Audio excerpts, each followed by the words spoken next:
Okay.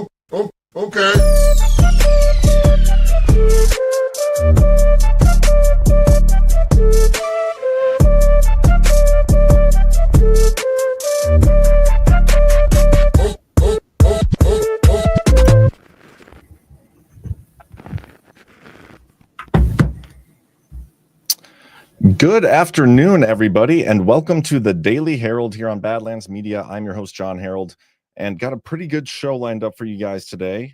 First of all, thanks for all the love yesterday on the show with Representative Cloud. That was really cool to see. I'm supposed to be joined by Congressman Harrigan today. I think he's supposed to be coming on here towards the beginning of the show. So once he does, I'll throw him in. But until he does, we'll continue on with business as usual. How's the chat doing, everybody? I heard we got a new pope, which that's pretty good. It's pretty cool. I wonder who it is. I don't think we have any official word yet or anything, but we'll see once it's announced. Maybe if it's announced live, you guys let me know and I'll get to it. We do have a sponsor of today's show. I want to get that in real quick, and that is Save Pulse. If I can find their ad. Actually, I think we got Rep Harrigan in the background here. Hold for processing, everybody.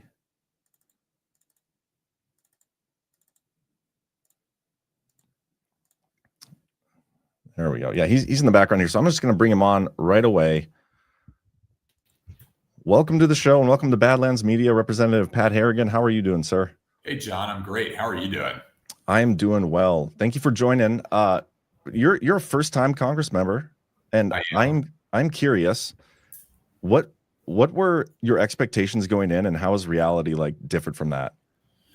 You know, it's interesting. Somebody asked me this question the other day, and it's not much different than I thought that it was going to be. And John, you can probably relate. You know, when you're younger and you don't know much about what you think you want to do, and then you start going down the road, you learn all these things that kind of give you experience and perspective. And as you get older, you can kind of think forward in a much more coherent and put together way than you could when you were younger. And I would say that now that I'm in my late 30s, I've gotten pretty good at not just having to experience something before really understanding what it's like, but I can really think through, do the research, talk to people, and kind of think about what life is going to be like. And I would say it's been very similar to what I expected it was going to be like, which is slow. It's really slow up here. And actually talking to a senior member of Congress who also came from the business world like I did, he said, Pat, here's the thing about going from business to government. It's like going from galactic to glacial. And you're just going to have to deal with it. That's how the Constitution is set up. But you try to work as absolutely hard and as fast as you can to enact the change that we all know that we need done in this country at this point in time. And really our charter in Congress is to walk alongside of President Trump, taking those incredible policies that he has and giving them the permanence of law in Congress, and just wake up and try to do that every day. Yeah, I mean, so slow is a good way to put it, you know, because from my perspective, like the perception of Congress right now is that it's like not getting anything done. I had Congressman Cloud on yesterday, and we were kind of talking about that. And so this morning I actually went and looked, and there's been 4,900 some bills introduced between the two chambers of Congress. Yes. And we've only gotten 2 of them that have actually become law, yes, which is like insane to me. So yes, that's like a huge waste of time and money, in my opinion. But then it's the second level to that thought is, how is Trump going to accomplish his agenda when Congress isn't actually working to codify it? You know what I mean?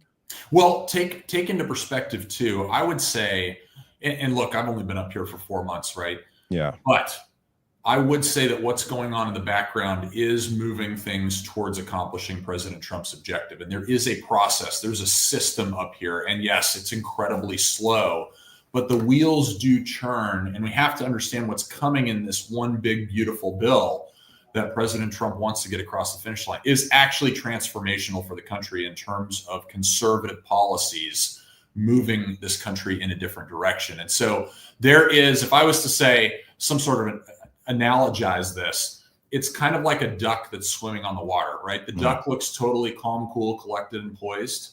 on top of the surface, but underneath the surface, it's moving like 1,000,000 miles an hour, trying to get where it's trying to go. And that is happening right now. There are just so many different constituencies that have to be adjusted. Like the reconciliation process in and of itself is basically, if you could imagine a big, huge Venn diagram of where everybody is, and there is one pinhole that actually gets the job done where everybody's circle of what their constituencies care about align. The work that leadership is doing right now, the work that President Trump is encouraging, is to jam the alignment of those individual circles within that Venn diagram to actually put the needle right through exactly what can pass. And that's the work that's being done right now. And it is feverish in the background. It is.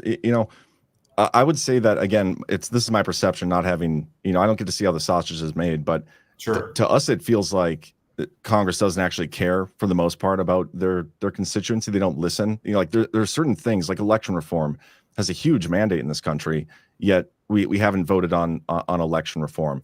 And like, are you confident? Like, what makes you confident that we're going to get this bill passed in the Senate? Because that's where I see the roadblocks coming in.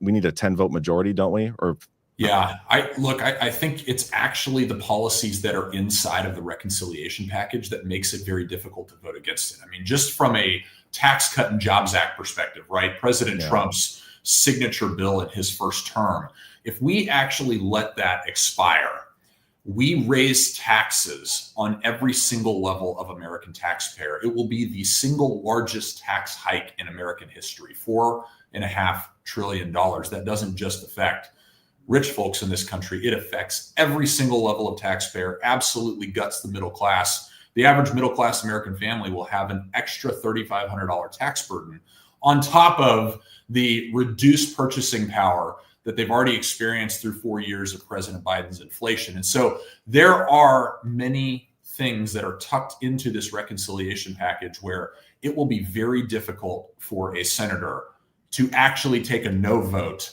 when it comes time to actually stand on the floor and cast their ballot, versus some of the discussions that are being had when there's really, nobody's actually pinning them to the wall on it. There's a difference between the politics of it and the actual execution of it, if that makes sense. Yeah, but I could also come at it from another perspective that the Democrats in the Senate, they would want taxes to go up under a Trump administration because that will politically damage Trump. You know what I mean? Oh, absolutely it will. And so we need to make sure, and this is the big part about actually staying together as Republicans, is we need to make sure we don't allow that eventuality to happen, right? Because we can absolutely self-sabotage ourselves by not getting President Trump's agenda done. And I think, and frankly, I think every Republican understands that right now, which is why there is this mix of concern and hesitation because, look, the reality is you've got to get the bill across the finish line.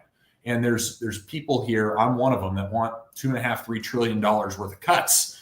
The reality is we're not going to be able to get that because you've got conservatives that are in swing districts where, it's suicidal for them, right? And so understanding the dynamics that exist in that paradigm, it makes it a difficult proposition, but that's kind of why I think when this is all said and done, it gets done. There are folks on the far right side like me that aren't going to be as happy. There are going to be folks on the left side of the Republican Party that are not going to be happy either, and that's kind of where things end up shaping out. Yeah. Do you think the Republican Party in Congress is unified? I mean, we just saw Tom Tillis essentially sabotage one of Trump's district attorney picks, and stuff like that happens quite a bit. I was really surprised by that, actually. And I don't understand it. Also coming from North Carolina, it's actually incomprehensible to me. I mean, you look at what President Trump's nominee actually did in Washington, D.C. in a very short period of time. I mean, cutting violent crime by 25%, just by enforcing the law, right? Like these are the things that we should be bringing across the finish line up here.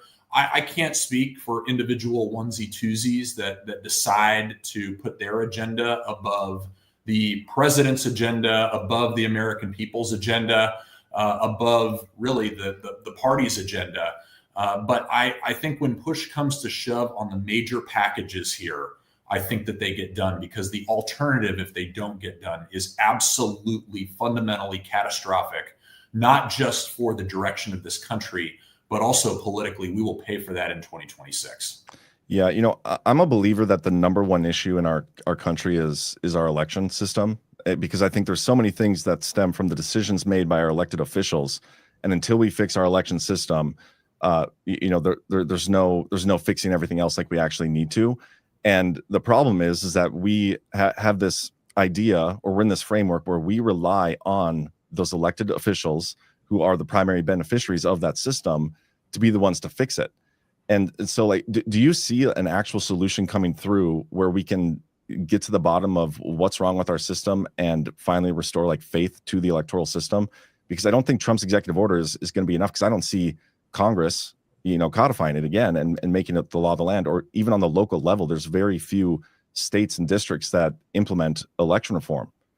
Yeah, I would absolutely broadly agree with you with respect to the conflict of interest and the tension that you highlighted exists. Like, that does exist. It's the exact same reason that look at the term limits pledge, right? I'm in favor of term limits because 86% of my constituency is in favor of term limits. But when push comes to shove, who actually co-sponsors the bill, right? Yep. Who actually is going to put that bill through committee and actually get it out onto the House floor for people to vote on? It's not happening, right? And it hasn't happened in many, many years. And when it does actually go out there, it gets shot down almost immediately, right? Yeah. It's a problem. Our system is not perfect. I think that there is a lot of work being done on elections at the state level right now, and I think we should encourage that to happen. And certainly we want, and I've always talked about it like this, right?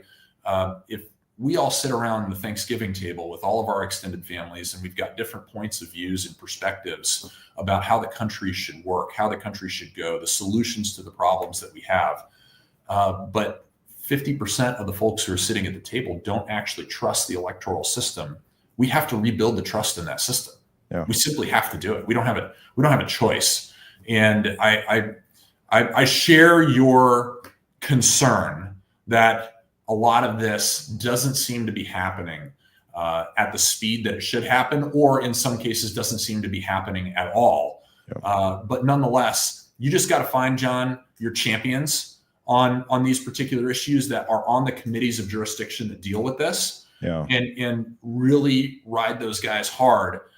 Make it their passion project, because it automatically aligns to what they want to do and how they're best arrayed up here to actually bring it across the finish line and build that coalition and get it done. And you'd want to say that, hey, that happens organically and on its own.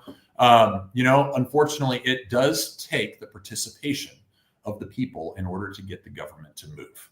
And despite a resounding victory based off President Trump's policies and what he stood for and what he committed to do in November, it does seem like a lot of Republicans need regular reminders. Yeah. I have two thoughts on this. So number one, like, North Carolina is a great case study from the 2024 election. The Democrat governor Josh Stein got like 3 million some votes. He got more votes than Trump did, who got like 2.9 million.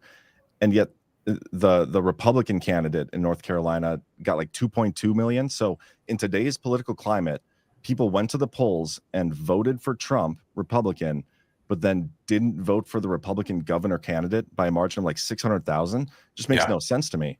But then the second part to this is you said, it's up to us, the people. And I fully agree with that. And we're a big, our community here at Badlands, we're big believers in getting people locally involved.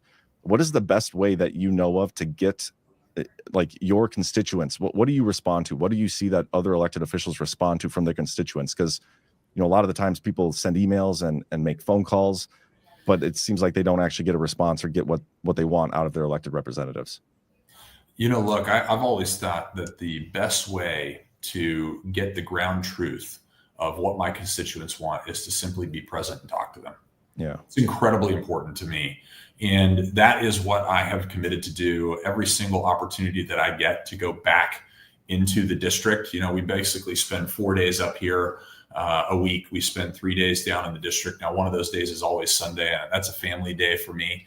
It's a day for my wife and I to go to church and spend time with our two little girls who are 5 and 7. And, I don't get to see them anywhere near as much as I would like to, or be part of their growth. But I just fundamentally believe it's worth spending that time away from them in order to change this country in the direction, the country that they will grow up in. Right.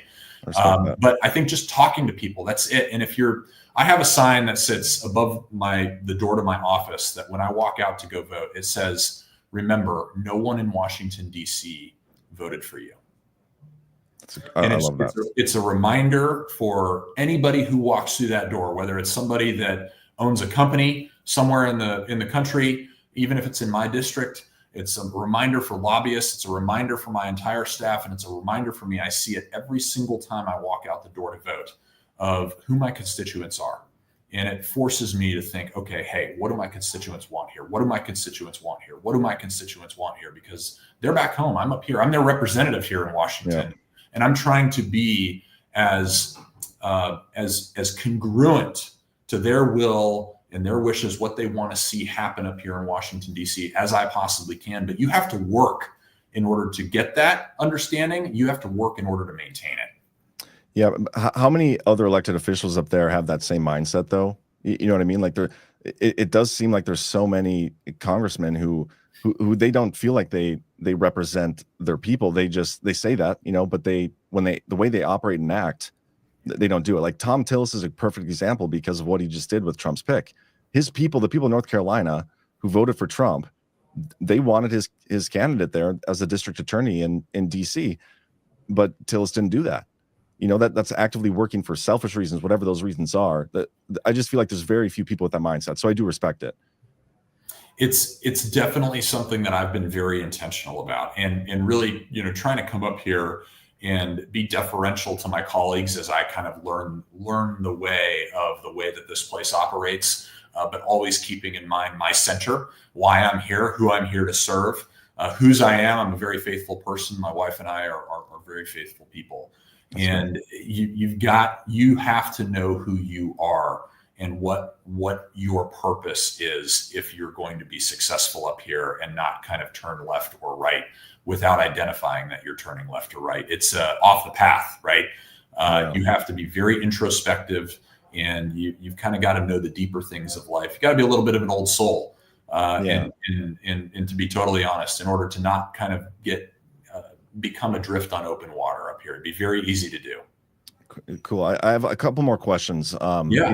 Your background, your former Green Beret, which, by the way, thank you for your service. Thanks for paying your taxes. I couldn't have done it without you. Well, actually, that was going to be one of my questions is, seeing all the waste, fraud, and abuse, why should Americans be paying their taxes? I asked this to Cloud yesterday, too. And I know you can't come on a podcast and be like, well, don't pay your taxes. But that's a genuine question, and I'm not the only one who feels that way. I tell you, I absolutely agree with President Trump that I would much rather tax the wealth of foreign countries that are benefiting from access to our free market generation here in the United States than tax Americans in order to send that money back overseas to folks that aren't treating us with the same respect that we've treated them for so long.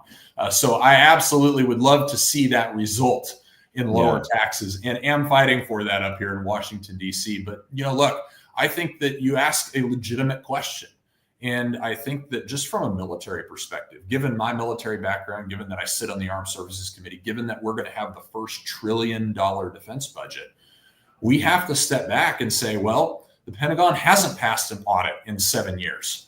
Not only have we not passed an audit in 7 years, we haven't won a war in a lot longer than that.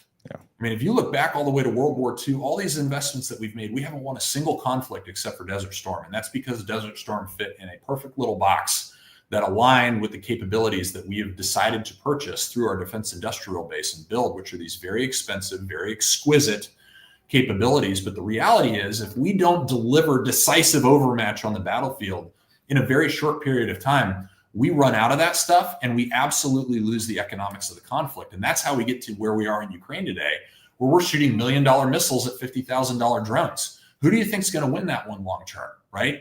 It's just, we're doing things that don't fundamentally make any sense. Now, I am a big believer in the $150 billion that we just spent in the reconciliation process. That's actually good money that's being segmented towards things we actually need in order to deter and defeat China.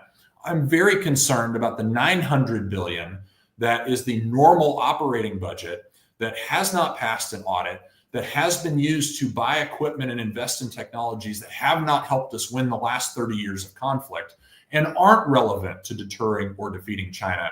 We need to do a wholesale clean out of that baseline budget. And in some respects, that's happening right now. I'm actually happy to report to you. I mean, I don't know if you're tracking the Army Transformation Initiative, but this was basically a self-directed reallocation of the taxpayer resources, $45 billion a year, that the Army said, you know what, we've got these legacy pieces of equipment, legacy force structures, and legacy contracting mechanisms that are not generating an adequate return on investment for the American taxpayer. We're not doing right by our servicemen and servicewomen. We're going to change that. We're going to reallocate that $45 billion on top of what's happening through the reconciliation process. And we're going to actually invest in the technologies that we really need in order to provide lethality for our servicemen and servicewomen, getting back to that adequate approach to deterring or defeating China.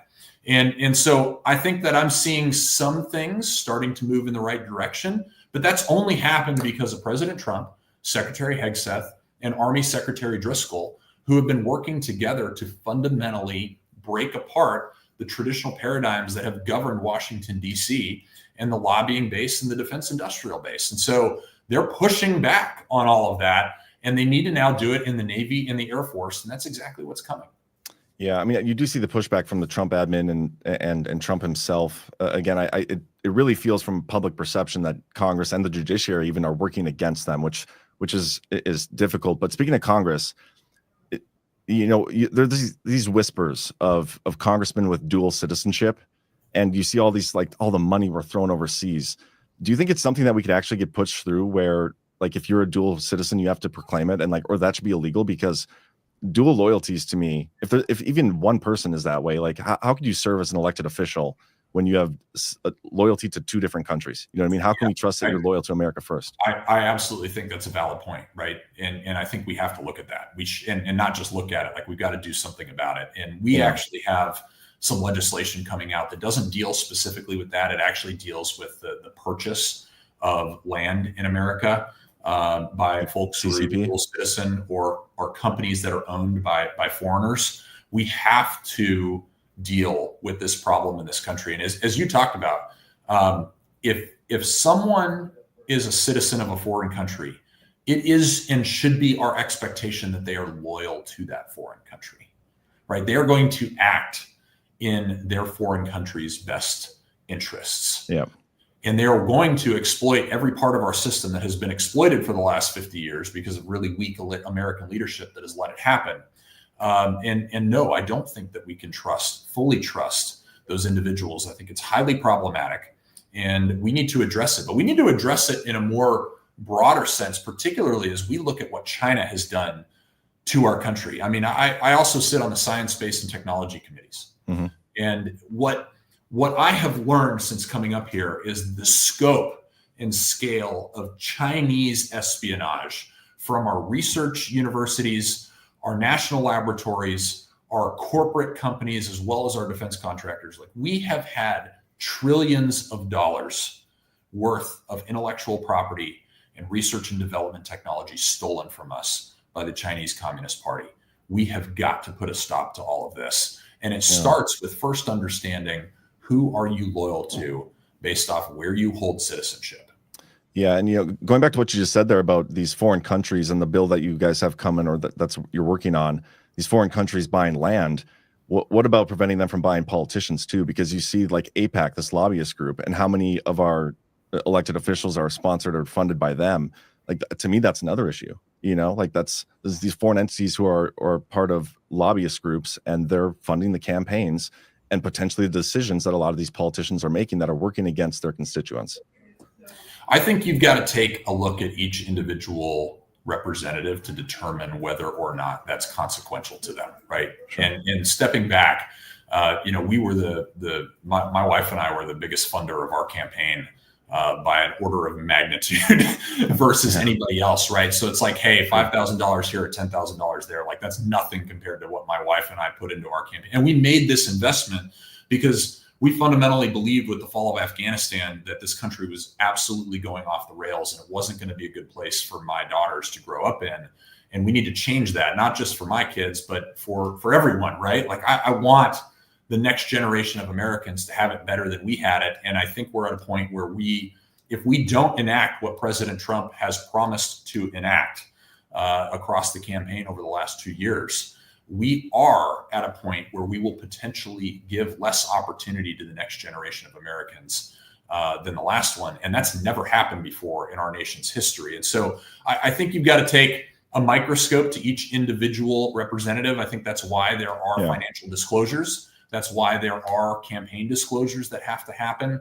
But, I would just tell you, $5,000 or $10,000 here means something different to certain representatives than it does to others based on how they finance their campaign. And that's important in understanding what their overall thought theory or thought process is when they make decisions. Yeah. I think to me, it's more the principle of it, just knowing that, how many of our congressmen are being funded by potentially, a group that is a foreign country. Like that's just, to me, that's not okay. And same with I wouldn't want any foreign country owning any American land. It should only be Americans, but that's the America First principles that I believe in.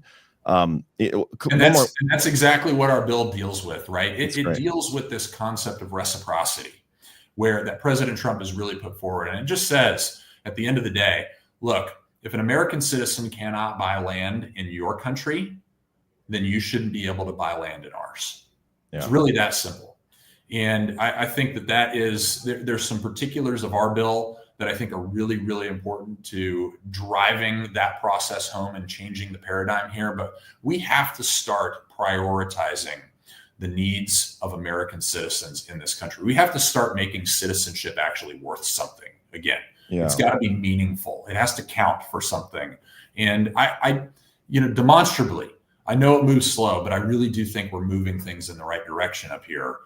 Certainly, things are better than they were 4 months ago. There's no question about that. We've just got to keep the train on the tracks, continue moving as a team down that track. And President Trump has to continue to exert his executive leadership in keeping everybody on the train. He's doing that so far. Although we saw this, thing with the judge over the last day, which is kind of, again, inexplicable, but an anomaly compared to where we've been over the last 4 months. Yeah. I mean, just being brutally honest, because that's how I operate. Like I'm skeptical because I feel like a lot of congressmen, they say that, things are moving, things are going, but we don't actually see the change. And what scares me is this window of opportunity we have right now with Trump. It's a closing window, and every day that goes by is one day closer to potentially him being out of there, the establishment getting another candidate back in, and we may never get an opportunity like this again. And so that's why, I ask these tough questions, because I really want to see that change happen. And, yes. and I'm worried, like almost 5,000 bills are introduced and only 2 have become law. That's not just slow. That's like, that's like you said earlier, glacial. That's not good. And so that's what concerns me. Well, and I'm assuming in mind by the end of the year, it's on average about 3% of the bills that actually get introduced into Congress become law. And there is a bit of a lag as you start a term. And I'm learning this too for the first time, right? Because I've only been in here for 4 months. But the Senate doesn't even take this stuff up for the first month and a half, 2 months, because they're actually working through their entire confirmation process, right? There's a lot of places where bills end up getting killed, and that's unfortunate, particularly when it's good conservative policy. Like, not all the good conservative policy is going to make it through the process. But I'm not alarmed yet. I will be alarmed if we keep pushing the reconciliation process to the right and push it out into the future, because the farther it goes out into the future, the less likely it is that it will come across the finish line in general. And also, the less time that those policies will actually have to matriculate through the economy and through our culture to actually create the demonstrable change that President Trump has committed to changing, which, as you know, with a tightened electoral timeline moving into 2026, was a big reason that we had the reduction in the majority during 2018, during President Trump's first term. Like, time is absolutely of the essence here. So I don't want you to think that based on my representations, trying to explain the process, that I'm like, hey, this thing should move slower. Not at all. Like, time is absolutely of the essence. Last question here. Why is it like, why is the process such a thing that it takes so long for even the bills to be brought to the Senate floor? Like, is that politics? Because what I see is, like, I see an Anna Paulina Luna out here, and she's throwing all these crazy bills and awesome things, that she presents, and she gets all the social media clicks, but it's bills that I know are never going to see the light of day in the Senate. And so, like, what is she really doing? She's wasting her time. She's building her social media profile, and she's going to use that for campaigns and whatnot and fundraising. But what she's doing is not actually getting anything done. And it's not just her. She's just my favorite one to pick on. But I see that all over Congress. Like, why is the process such a thing that you guys campaign on these policies and bills you're putting forth, but they never actually get implemented, and they're not even brought to the floor for a month and a half in some of these instances? Yeah, no, it's absolutely true, right? I mean, like, people need to understand the structure of our Constitution is designed to make this process slow. It is designed to provide and require broad consensus in order to actually move the needle in any way, shape, or form moving forward. And actually, one of the things, and I'll come back and agree with you here, but one of the things that has become very concerning to me, John, is, like, I look back at our history, and I mean, ever since we decided to break away from Britain, we've had broad disagreement on the solutions to the problems in our country. We've had very vibrant disagreement. We've never agreed on the solutions, what we should do, shouldn't do. What's kind of a more new phenomenon is, and this is why I think things are actually exceptionally log jammed in Congress right now, is we actually have broad disagreement on the problem statements today. Yeah. We don't agree on the problem. And I think when you don't agree on the problem, it's really difficult to implement solutions. And I'll give you an example, like trans in women's sports, right? Men in women's sports. The Constitution very clearly requires you to compromise in order to get things done. But there's two types of compromise. There's principled compromise, and then there's compromise devoid of principle. And I think you would argue, based off just this conversation, that, and I would argue as well, there has been decades of compromise without principle by Republicans up here that's led to liberal creep that has created the incredible problems that we have in our country today that we have to fix. Simultaneously, when you take an issue like men and women's sports, there is no compromise there, right? It's not like you just think that we should have some men in some women's sports. Like, you're either completely opposed to men and women's sports like we are, or you think that men should be in women's sports. There's no middle ground. So there's no place to compromise. And the only type of compromise that exists is compromise devoid of principle. And that's just one example, but of the 40 different problems that we have up here, the disagreement on the problem statement, the disagreement on the reality that we actually face in this country between Republicans and Democrats, and in some cases intra-party, is actually laying the foundation for the logjam that we have not been able to clear. And that's actually why I'm so passionate. What I think the real solution to this is, we need more veterans in Congress. Because honestly, no matter what a veteran's background is, and obviously more of them are Republican than Democrat, but no matter who they are, no matter what their experience is, they don't argue over whether the grass is blue and the sky is green. They at least see the problems clearly. And if we can see the problems clearly, we can have vibrant disagreement on the solutions, but we'll be okay as a country. If we don't agree on the problems, we don't have a ton of hope. Yep. I'm going to make one quick comment and I'll let you out of here, because my one rebuttal to Congress moves slow is they passed the Patriot Act in 3 days. Introduction to sign into law by the president was 3 days. So when they want to get something done, especially something that takes your rights away, they'll get it done.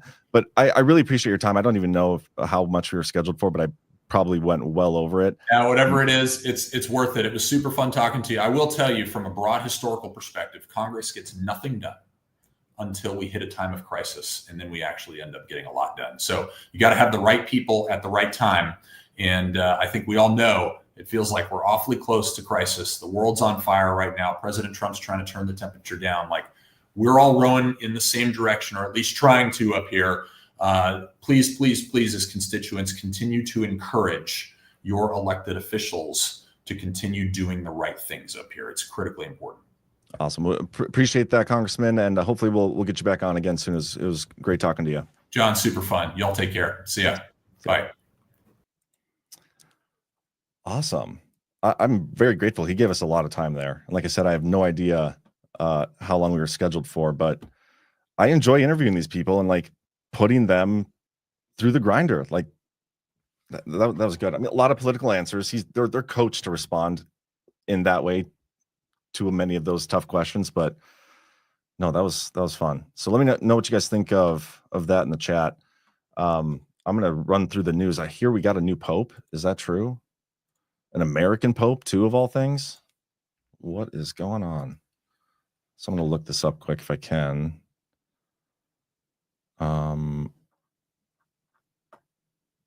Okay, is it Cardinal Prevost? Is that true? This guy?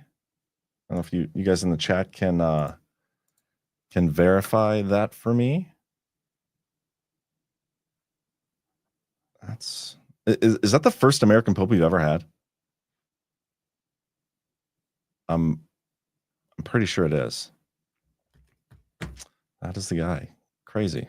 Well, I have no idea who he is or what his background is, but I will do some digging on that later. We're going to get through some of the new stuff. There's been no update on the Doge site as far as I'm aware. Yeah, no update. Okay, so today Trump met with Starmer, UK. They signed a reciprocal trade deal. Today's an incredible day for America as we deliver our first fair, open, and reciprocal trade deal, something our past presidents never cared about. Together with our strong ally, the United Kingdom, we have reached the first historic trade deal since Liberation Day. As part of this deal, America will raise $6 billion in external revenue from 10% tariffs, $5 billion in new export opportunities for our great ranchers, farmers, and producers, and enhance the national security of both the U.S. and the U.K. through the creation of an aluminum and steel trading zone and a secure pharmaceutical supply chain. This deal shows that if you respect America and bring serious proposals to the table, America is open for business. Many more to come. Stay tuned. I don't know about you. How many of you are surprised that the UK was the first deal to come to the table? I guess maybe not.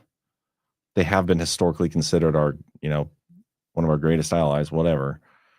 Wasn't expecting that. I was expecting like a Japan or something, some foreign country, but I was also kind of expecting a lot of these trade deals to be released and whatnot at the same time, but is what it is. Yeah, that was this morning. We still haven't gotten the big announcement yet that we've been kind of waiting on, but there is this. This is what I personally think it's going to be. Trump to pitch sweeping Medicare drug price plan. I'll read through a little bit of this. President Donald Trump plans to revive an effort to dramatically slash drug costs by tying the amount of the government pays for some medicines to lower prices abroad. 3 people familiar with the matter told Politico. Could be fake news. Who knows? Trump early next week is expected to sign an executive order directing aides to pursue the initiative called Most Favored Nation for a selection of drugs within the Medicare program. The idea would use the administration's authorities to force prices down. The proposal has not been finalized and could still change as aides work through the specifics. So the people involved, Trump's not personally approved the plan. The president on Tuesday teased a very big announcement within the next week that one of the people familiar characterized as a reference to the drug pricing proposal. Carolyn Levitt on Wednesday said the president will make a big and historic announcement on Monday. Until then, everyone can keep guessing. So this may not be it. It's rumored. Some people thought it was the trade deal he announced, but no, that's different. Some people speculating it's one of these countries, joining the Abraham Accords. We don't know. I don't know. But if it's this, it's going to kind of be a rug pull because I feel like a lot of people are expecting something bigger. Just, I don't know. Medicare drug pricing is just not sexy. You know what I mean? It doesn't matter how much Trump sells it and makes it this big announcement. It's just not sexy. So it's going to be a rug pull, naturally. Let's see what else we got here. This is, Putin right now is holding his Victory Day parade and whatnot over in Russia, and he's got all these foreign leaders there. Well, this came out of that area of the world. Chinese leader Xi Jinping and Russian President Vladimir Putin put on a big show Thursday as the Chinese president was welcomed in Moscow, where he's attending Russia's 80th anniversary. The two signed a show of solidarity statement, further deepening their partnership following talks, which lasted about 4 hours. Like, so they signed an agreement that says we are further deepening our diplomatic relations. Chinese state media called it a joint statement on further deepening China-Russia comprehensive strategic partnership of coordination for a new era. And I think they talk about, here we go. The Russian president came close to referencing the Ukraine conflict, but he didn't. Together with our Chinese friends, we firmly stand guard over the historical truth, protect the memory of the war, of the war years, and counter modern manifestations of neo-Nazism and militarism, which is pretty much a direct shot. Xi, for his part, offered after Putin's opening words that the two countries remain stable, positive, and progressive forces in the international community. We got a nice little video. Love these handshake videos.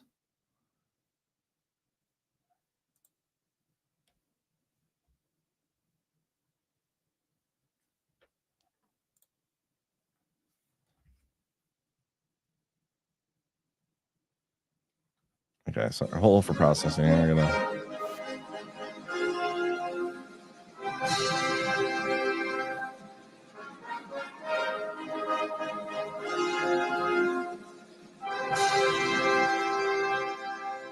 Love the theatrics and the drama.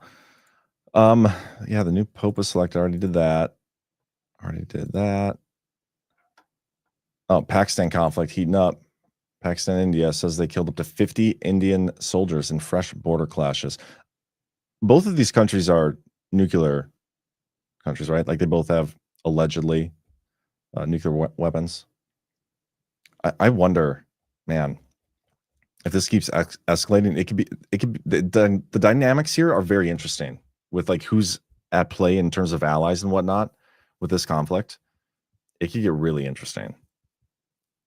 So I'm keeping an eye on this, even though granted I don't know everything about the geopolitics of the world, but I'm definitely keeping an eye on it. Talked about this last night in the Power Hour. I'm sure most of you are already aware. Last night, James O'Keefe was teasing this big release of information, and it turned out to be something we pretty much already knew. I know, again, it could be from the normies. Maybe. The way James O'Keefe operates is just super annoying. But anyway, Prince Andrew was having sex with underage girls, says Royal Insider in undercover footage. It's kind of hearsay evidence. It's also nothing we didn't already know. But anyway, figured I'd cover that. I thought this was interesting. Something Ghost needs to talk about tomorrow. Qatar is going to be funding the salaries of Syrian public officials for the short term. Again, I have no idea the significance of this, but it seems weird. Seems very weird. So Ghost, make sure you talk about that tomorrow on your show. Again, so I'm skipping a couple of these stories because we've already gone through them and I don't have a ton of time. Okay, here we got one. The Trump administration turns to OAN for Voice of America content after funding cuts. Trump administration has reached an agreement to use content from the conservative network One America News on Voice of America and other U.S. international broadcasting platforms. Voice of America has been offline since mid-March following funding cuts initiated by President Trump, who's criticized the outlet, along with Radio Free Europe. So remember, Carrie Lake, she's in charge of the U.S. Agency for Global Media, which oversees the funding. I personally don't like the fact that this agency even exists. If I'm being totally honest, I don't think it should. I mean, for the longest time, being government funded, it was probably a CIA front. It's a propaganda arm. Like, I'm just kind of sick of propaganda. OAN, I mean, I like some of the people over there. I don't know who owns it. I don't know who funds it. I don't know any of that stuff, but they have some good people. I guess Charles Herring, he's the president of OAN, confirmed the network has been asked to assist. So we simply wish to help when asked. So anyway, but yeah, Carrie Lake's over there. I wish she'd worked towards dismantling that agency. It seems like they're growing it. Guess we'll see what happens. Pam Bondi yesterday, I don't know if you guys saw that video, but she blamed the FBI backlog for Epstein file delay after Comer raises doubts. Nearly 70 days after promising to release the Jeffrey Epstein files, AG Pam Bondi is now saying the delay is due to an overwhelming number of videos and victims pushing back on growing Republican skepticism. I'm going to just find the video quick. Hold for processing. Bondi.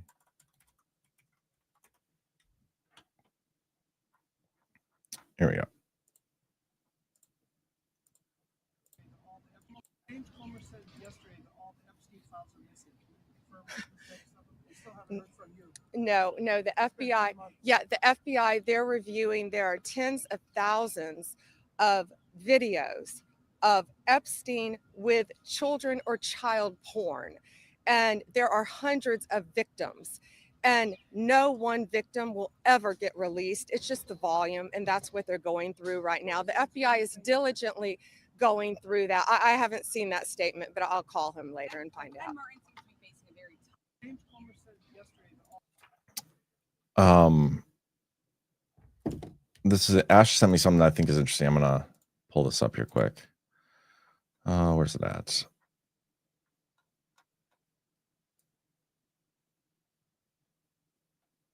Oh, I gotta get to the top here. I don't know why it had me scroll down already. Okay, here we go. This is what Trump just posted. Congratulations to Cardinal Robert Francis Prevost, who was just named Pope. It is such an honor to realize that he is the first American Pope. What excitement. What a great honor for our country. I look forward to meeting Pope Leo. It will be a very meaningful moment. She pointed out Trump hasn't met him yet. And I feel like that is somewhat significant if that's true. That is interesting. So thank you for pointing that out, Ash. Let's keep going here. We got Trump. Oh, sorry. I was talking about the Pam Bondi thing and I got distracted.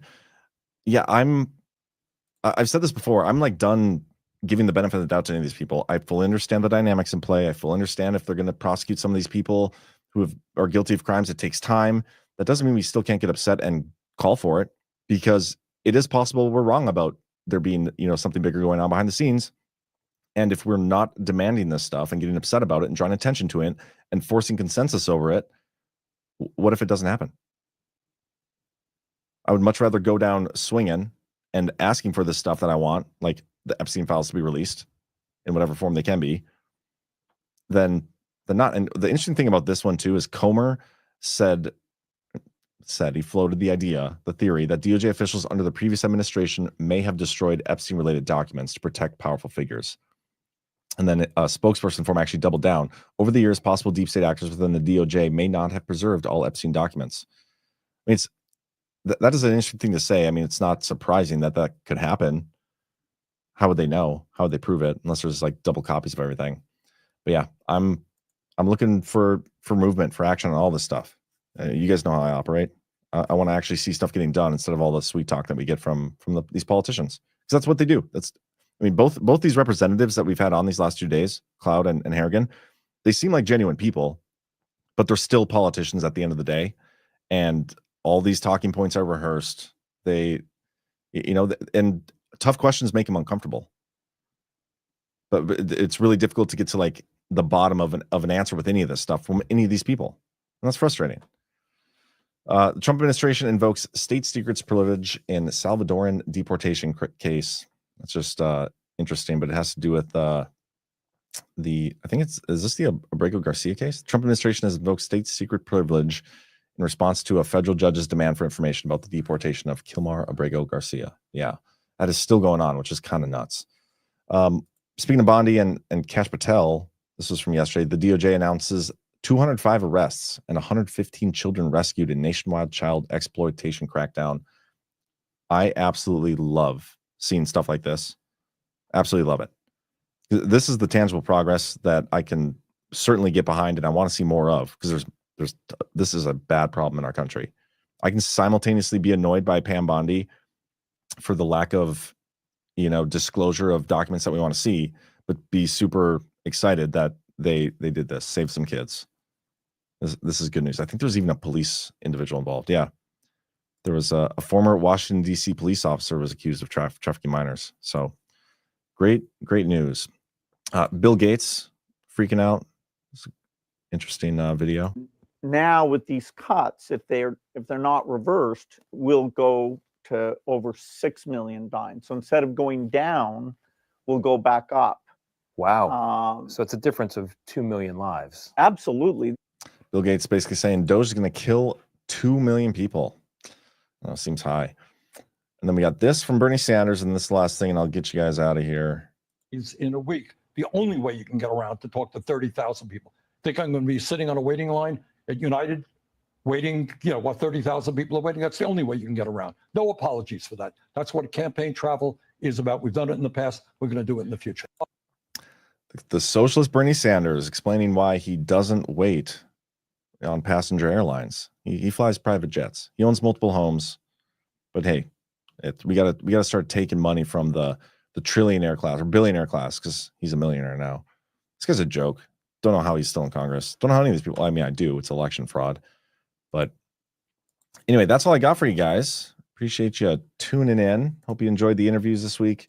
Do got a couple rants.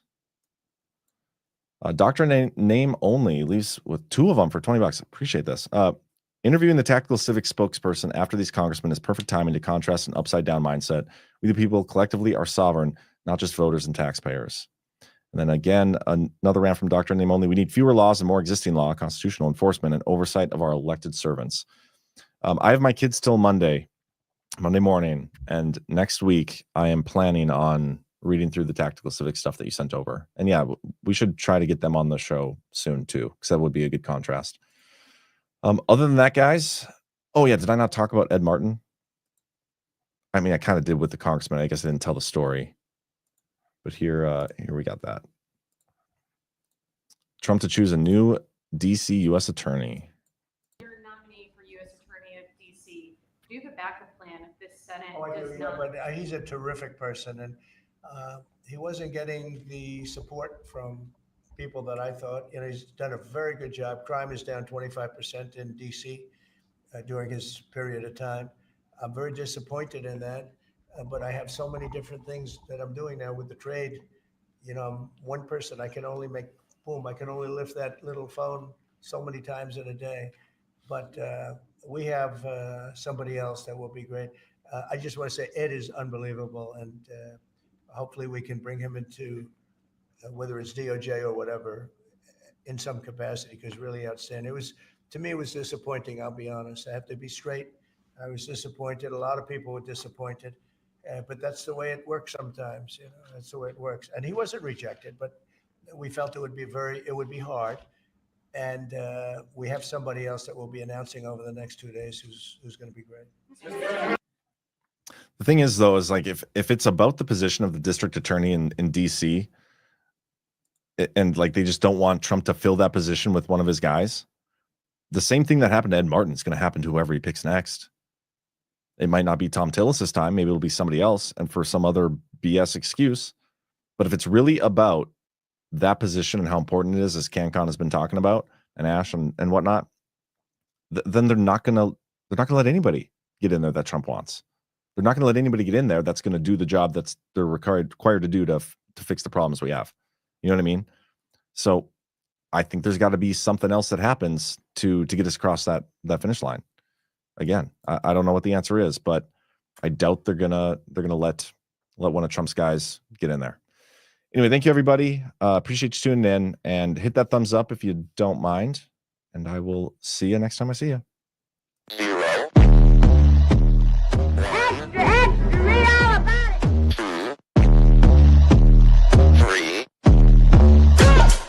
Let's get started.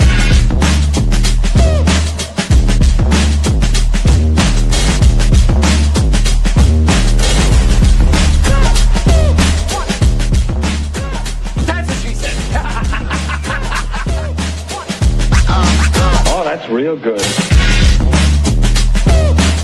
Why they stopping me? Stopping me.